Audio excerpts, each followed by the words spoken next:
Oh, Willow. So this was number 8 on the classwork we did today, and if you're absent, you can check your work on the notes page. So this point in our factoring is what we call factored over the set of integers. Why do we call it that? Because the coefficient of x is 1, an integer. Negative 4 is an integer. The coefficient of x is 1, it's an integer. Positive 5 is an integer. This is completely factored over the set of integers. But if we took this factor and we set it equal to 0, we would get our other zeros. Well, our complete linear factorization could look like this. Because how did we get this as a 0? We set it equal to 0 and solve. So every time it's x minus my 0. So the complete linear factorization would be x minus my 0, x minus my 0, x minus my 0. So I told you we are going to take it further. And this is as far as we're taking it. This is called complete linear factorization because each binomial is a linear binomial, isn't it? And the way we get these is we just do x minus the 0, x minus the 0, x minus the 0. So that's what we call a complete linear factorization.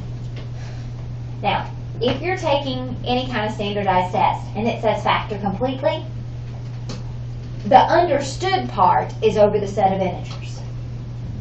The only time you would do a complete linear factorization is if the directions specifically said complete linear factorization.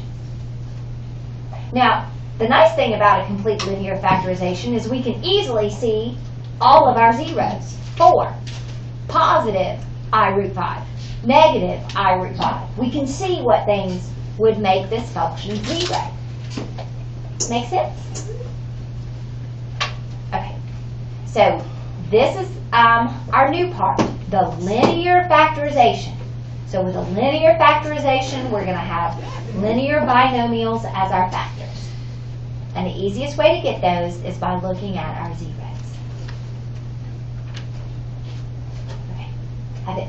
Have you had a chance to take the notes? Are you good? Okay, cool. All right, so let's just look at this one.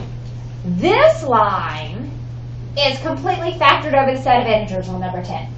This is as far as you did it. And then from this line, you got the zeros. Positive or negative square root of 3, positive or negative I root 2, positive or negative root 2. Is that what you got on number 10? Yes. So if I wanted the complete linear factorization, I just do x minus each one of these zeros. X minus root 3, x minus negative root 3, which makes a plus. X minus I root 2, x minus negative I root 2, which makes a plus. X minus negative root 2, x minus positive root 2. And this is the complete linear factorization of that polynomial function. Easy. Now, the nice part about this is what it leads us into for today's lesson. Once we understand this, we can totally get what we're doing today. Do we understand that? Yes. Huh? I thought it was the lesson. Okay, I'm just trying to bridge the gap between yesterday and today. Okay. We were going to have a you try, but I think it's pretty easy. You think it's pretty easy? Okay, let's not you try it then. Okay, so how would that help us to find a polynomial function if we are given the zeros?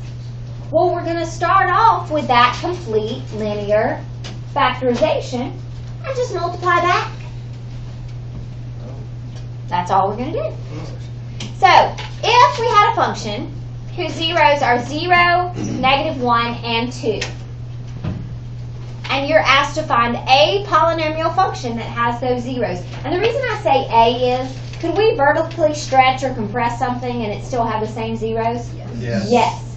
So, there's an infinite number of polynomial functions that could have these zeros, depending, did we put a 2 out in front? Did we put a negative 3 out in front, you know? But if my zeros are 0, negative 1, and 2, so I would do x minus 0, x minus negative 1, x minus 2. This is how I start with my complete linear factorization. So really, I'd just probably write x, x plus 1, and x minus 2, right? Now in this case, the complete linear factorization is actually factored over the set of integers already, isn't it? Because everything in this line is an integer. Now, if I ask you to put it in standard form, what would we have to do with this? Multiply it back. Okay? I save the monomial for the end. I always save a monomial for the end and distribute it at the end. Multiplication is commutative, so it doesn't really matter when you do it. We could switch it around.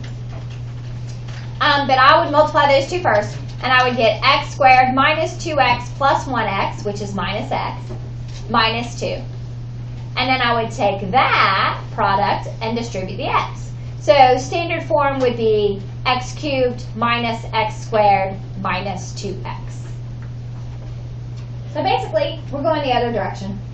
Instead of starting with this and finding that, you're given that and you're working your way back. Yeah, it is not very difficult.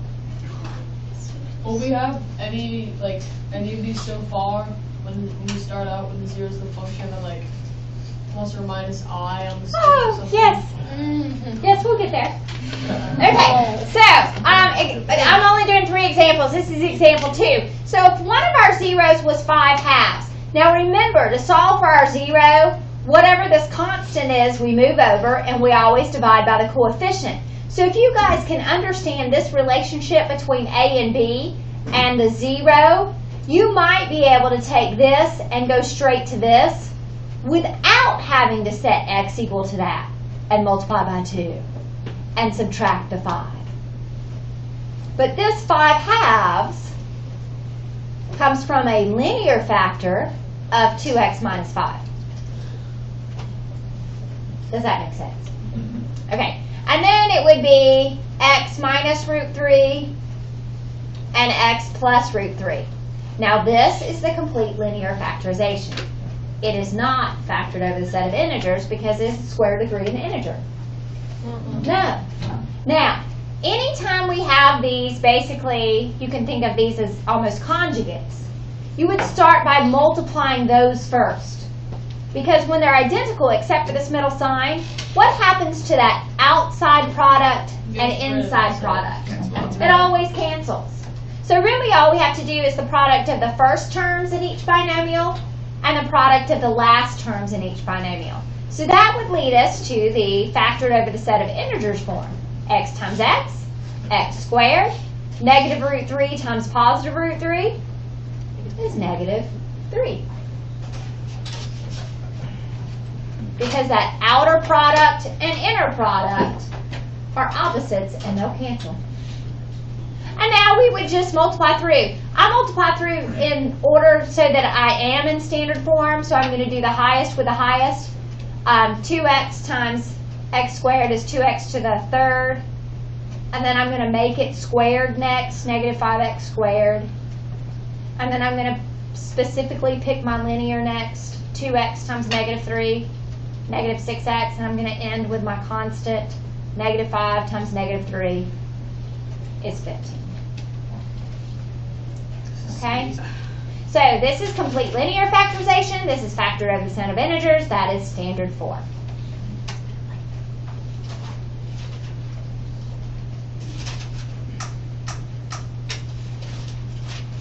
Okay. Last example. And this is what you were asking for. I. Now, think about all the problems we did yesterday. Think about all of them. Did you ever just have a single I0? No. Because every time it came from a factor like this, didn't it? Where we had to set that equal to 0, and we had to solve it. And when we take the square root, when you take the square root, you always get positive or negative. So even though it only lists positive 4i as a 0, what do you know must be? Negative 4i. the only way to get the positive is if you have the negative. Just like that. Huh? Are the testing people going to try to trick us like that? This concept is beyond the testing. Yeah. All right. So when we multiply these, that outer product and inner product are going to cancel. So we end up with x times x, which is x squared, and that makes a negative 16i squared. But I squared is negative 1, so it makes a plus 16. We knew that anyway, didn't we? Yeah. Okay, good. It sounds like you're pained when you say that. All right, now I'm going to just Another multiply in the weird right order. You did that too on purpose. It's only bugging me now. It never bothered you before, did it? Never before, but now I hate I it. just didn't really care. I'm like, Even the 3, because it's a little smaller on top than the other one. You're welcome.